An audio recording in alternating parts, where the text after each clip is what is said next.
ಮಹಾಕುಂಭ ಮೇಳದಲ್ಲಿ ಇಂದು ಪ್ರಧಾನಿ ಮೋದಿ ತ್ರಿವೇಣಿ ಸಂಗಮದಲ್ಲಿ ಇಂದು ಮೋದಿ ಪುಣ್ಯ ಸ್ನಾನವನ್ನ ಮಾಡಲಿದ್ದಾರೆ.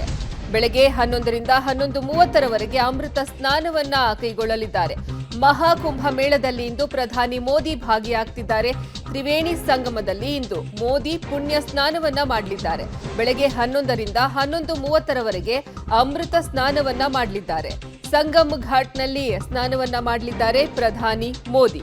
ಪ್ರಧಾನಿ ನರೇಂದ್ರ ಮೋದಿ ಪ್ರಯಾಗರಾಜನ ತ್ರಿವೇಣಿ ಸಂಗಮದಲ್ಲಿ ಇಂದು ಪುಣ್ಯ ಸ್ನಾನವನ್ನ ಮಾಡಲಿದ್ದಾರೆ. ಪ್ರಧಾನಿ ಮೋದಿ ಬೆಳಗ್ಗೆ 10:05ಕ್ಕೆ ಪ್ರಯಾಗರಾಜ ವಿಮಾನ ನಿಲ್ದಾಣಕ್ಕೆ ಆಗಮಿಸುತ್ತಿದ್ದಾರೆ. ಅಲ್ಲಿಂದ ಬೆಳಗ್ಗೆ 10:10ಕ್ಕೆ ಡಿಪಿಎಸ್ ಹೆಲಿಪ್ಯಾಡ್ಗೆ ಪ್ರಯಾಣಿಸಿ ನಂತರ 10:45ಕ್ಕೆ ಏರಿಯಲ್ ಘಾಟ್ಗೆ ತೆರಳಲಿದ್ದಾರೆ. ಇನ್ನು 10:50ಕ್ಕೆ ಏರಿಯಲ್ ಘಾಟ್ನಿಂದ ಮಹಾಕುಂಭಕ್ಕೆ ದೋಣಿಯಲ್ಲಿ ಪ್ರಯಾಣವನ್ನ ಬೆಳೆಸುತ್ತಾರೆ. ಅಲ್ಲಿ ಅವರು ಬೆಳಗ್ಗೆ 11ರಿಂದ 11:30ರವರೆಗೆ ಸಂಗಮ್ ಘಾಟ್ನಲ್ಲಿ ಸ್ನಾನವನ್ನ ಮಾಡಲಿದ್ದಾರೆ. ಬೆಳಗ್ಗೆ 11:45ಕ್ಕೆ ದೋಣಿಯಲ್ಲಿ ಏರಿಯಲ್ ಘಾಟ್ಗೆ ಹಿಂತಿರುಗಿ ನಂತರ ಡಿಪಿಎಸ್ ಹೆಲಿಪ್ಯಾಡ್ಗೆ ವಾಪಸ್ ಆಗ್ತಾರೆ. ಅಲ್ಲಿಂದ ಪ್ರಯಾಗರಾಜ್ ವಿಮಾನ ನಿಲ್ದಾಣಕ್ಕೆ ತೆರಳುತ್ತಾರೆ ಪ್ರಧಾನಿ ಮೋದಿ.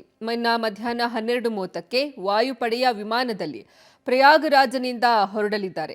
ಈ ಭೇಟಿಯ ಸಮಯದಲ್ಲಿ ಪ್ರಧಾನಿ ಮೋದಿ ಸಂತರೊಂದಿಗೆ ಸಂವಹನ ನಡೆಸುವಂತಹ ನಿರೀಕ್ಷೆ ಸಹ ಇದೆ. ಇವತ್ತು ಪ್ರಧಾನಿ ನರೇಂದ್ರ ಮೋದಿ ಅವರು ಪ್ರಯಾಗರಾಜ್ನ ತ್ರಿವೇಣಿ ಸಂಗಮದಲ್ಲಿ ಪವಿತ್ರ ಸ್ನಾನವನ್ನ ಮಾಡಲಿದ್ದಾರೆ. ಅವರು ಮಹಾಕುಂಭ ಮೇಳದಲ್ಲಿ ಇವತ್ತು ಭಾಗಿಯಾಗ್ತಿದ್ದಾರೆ. ಬೆಳಗ್ಗೆ 10:05ಕ್ಕೆ ಪ್ರಯಾಗರಾಜ್ ವಿಮಾನ ನಿಲ್ದಾಣಕ್ಕೆ ಆಗಮಿಸುತ್ತಾರೆ. ಅಲ್ಲಿಂದ 10:10ಕ್ಕೆ ಡಿಪಿಎಸ್ ಹೆಲಿಪ್ಯಾಡ್ಗೆ ಪ್ರಯಾಣಿಸಿ ನಂತರ 10:45ಕ್ಕೆ ಏರಿಯಲ್ ಘಾಟ್ಗೆ ತೆರಳುತ್ತಾರೆ. 10:50ಕ್ಕೆ ಏರಿಯಲ್ ಘಾಟ್ನಿಂದ ಮಹಾಕುಂಭಕ್ಕೆ ಪ್ರಯಾಣವನ್ನ ಬೆಳೆಸುತ್ತಾರೆ.